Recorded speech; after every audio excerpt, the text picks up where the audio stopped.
facing President Trump as he vows to reverse the trend. Ag exports lag behind imports by nearly $5 billion in July, a gap 9% wider than the previous year. This is also the largest on record for the month. Now that's pushing the sector's deficit to $33.5 billion for the first 7 months of the year, according to the new USDA data. The widening farm trade gap this year is driven mostly by jumps in imports. John York, KMJ News. Over to Wall Street, the Nasdaq is up 148 points. The Dow is up 579. S&P 500 is up 52. 932 Valley weather. Most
people that post the stuff like you say. I get it, but it's important. Online. It's important, and I think it's an important step in healing as a country to bring that up. We're sitting here acknowledging there's a lot of folks on the left that thought this was awful. Now, so I don't necessarily, I'm not talking about political figures.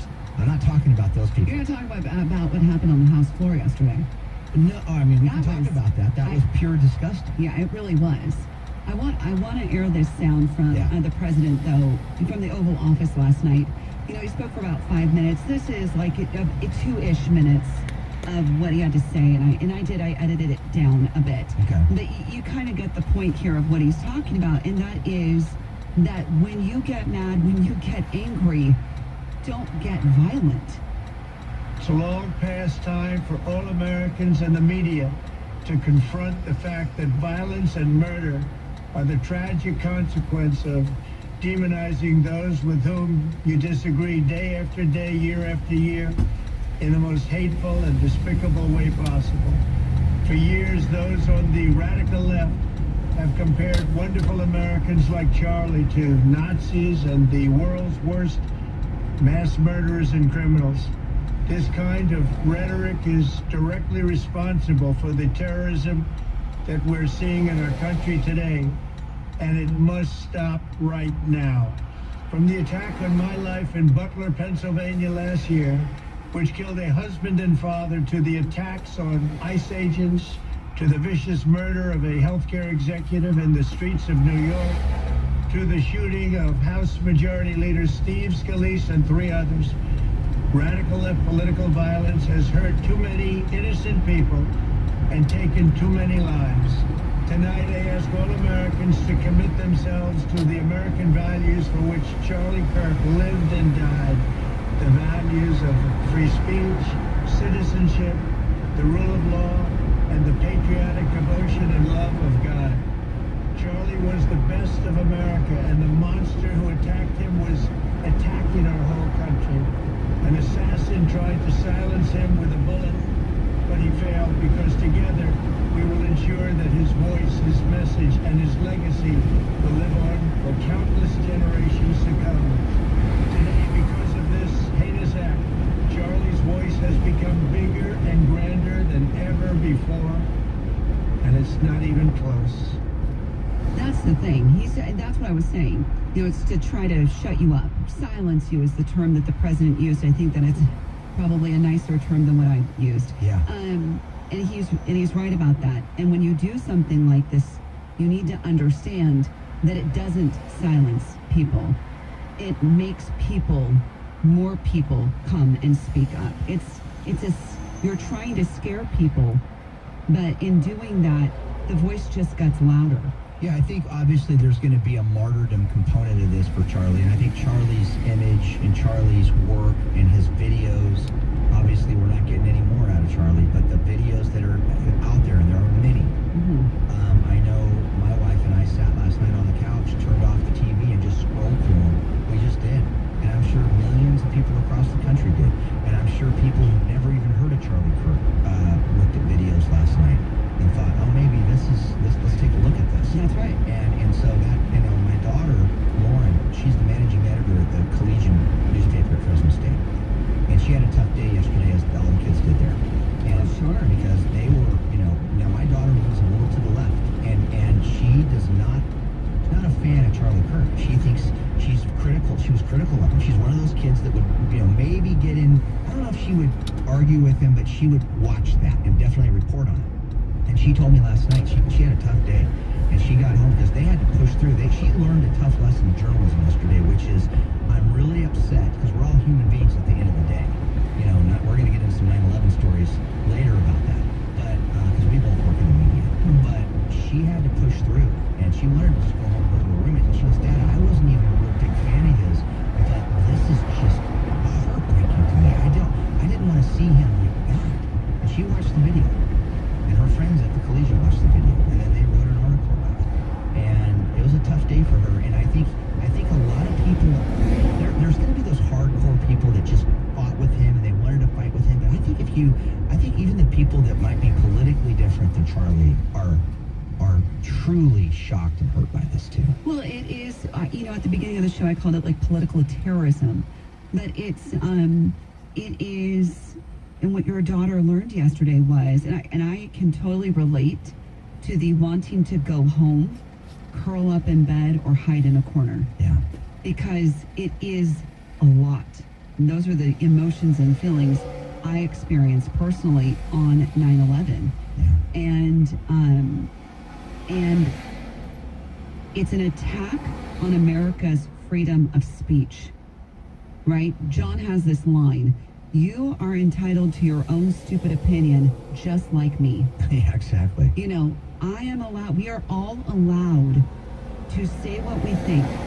We may not agree with each other on it, but that is the beautiful part about being an American. We can say stupid things. And so when you go and you shoot someone because you don't like what they say, or maybe the way that they interacted with you, I don't know. We're going to learn more, I'm sure. I have no doubt the FBI will find this person of interest. I have no doubt of that. But we're all entitled to our own stupid opinions. And you don't have to die for it. You shouldn't have to die for it. Children without their father, a wife without her husband, a mother and father without their son. So Jason Chaffetz, former congressman, was at yesterday's event at Utah Valley University. With his daughter. With his daughter. And he was on Fox News after this happened. And he spoke a little bit about, kind of Charlie Kirk's last words. I want his wife and the country to know that the last question he took, the last thing he talked about to people in Utah, thousands of people that wanted to come hear him, is that his message was one of love, of Jesus Christ, of his belief in prayer, and he talked about that from his heart, and you could feel it. And he's done that multiple times before, but I consider it an honor to be there. It makes me mad. I'm so mad that this happened in our backyard. It's an embarrassment. Yeah. Yeah, he was choked up, and I heard more of his interview. The president of the United States called Right. Jason, and so did Kash Patel, and he had his reflections of that. And I urge you to go to Fox News and look for those, or go to their website, because it's pretty good stuff. I mean, it's heartbreaking, but it's good stuff to hear. Now, the governor of Utah also had a message yesterday, and there was no mincing words on this one. Nope. But I want to make it crystal clear